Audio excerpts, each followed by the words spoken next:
Les éditions Télème présentent un enregistrement intégral de À l'Ouest, les vagues de Brittany C. Cherry, lu par Sandra Poirier. Pour Flavia et Meir, mes bonnes fées. Pour tous les êtres dont le cœur a été brisé, mais qui continuent de croire aux fins heureuses. Ce livre vous est dédié. Prologue. Stella. 6 ans. Ce n'est pas notre problème, dit Catherine depuis l'intérieur de la maison.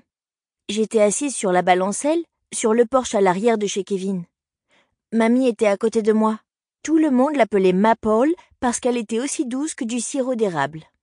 Maman disait toujours que Mamie était comme une grand-mère universelle parce qu'elle prenait soin de tous ceux qui en avaient besoin. J'avais beaucoup de chance parce que Maple m'autorisait à l'appeler Mamie, puisqu'elle était en quelque sorte comme ma grand-mère. Depuis quelques jours, elle s'occupait de moi, sans doute parce que j'en avais besoin. Nous étions assises là, à regarder l'océan dont les vagues venaient s'écraser sur la plage.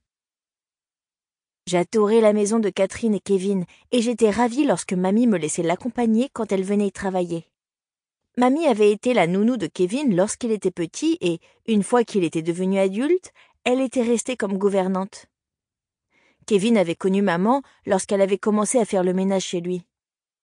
Ils n'avaient que quelques années de différence, et ils étaient devenus amis. Kevin et Mamie faisaient partie de ma vie depuis toujours. Un jour, maman m'avait dit qu'ils étaient tous les deux présents à l'hôpital St. Michael le jour de ma naissance. Kevin et Mamie étaient les deux personnes qui, en dehors de ma maman, comptaient le plus pour moi. On m'avait même donné le surnom de Mamie comme deuxième prénom. Stella Maple Mitchell. « Mais qu'est-ce que tu voudrais que je fasse, Catherine ? Stella fait partie de la famille. Sophie était ma meilleure amie, quand même. » hurla Kevin. Je ne l'avais jamais entendu hurler. Je ne savais même pas qu'il en était capable. « Et moi, je suis censée être quoi alors ? Je suis ta compagne !» cria Catherine à son tour. Là, je ne fus pas étonnée. Catherine hurlait à longueur de temps, sauf quand elle était trop occupée à se maquiller et tout ça. « Et je n'ai pas envie d'élever une fille qui n'est pas la mienne. On a toujours voulu avoir des enfants, » lui dit Kevin. « Oui, les nôtres. Je ne veux pas des laissés pour compte de quelqu'un d'autre, » glapit Catherine. « Poufias !» marmonna Mamie en secouant la tête d'un air dégoûté. « T'as dit un gros mot ?» Elle me sourit et hocha la tête. « Oui, ma puce, mais parfois dans la vie, il n'y a que les gros mots pour exprimer à quel point on trouve quelque chose ou quelqu'un horrible. »« Catherine est fâchée contre moi ?»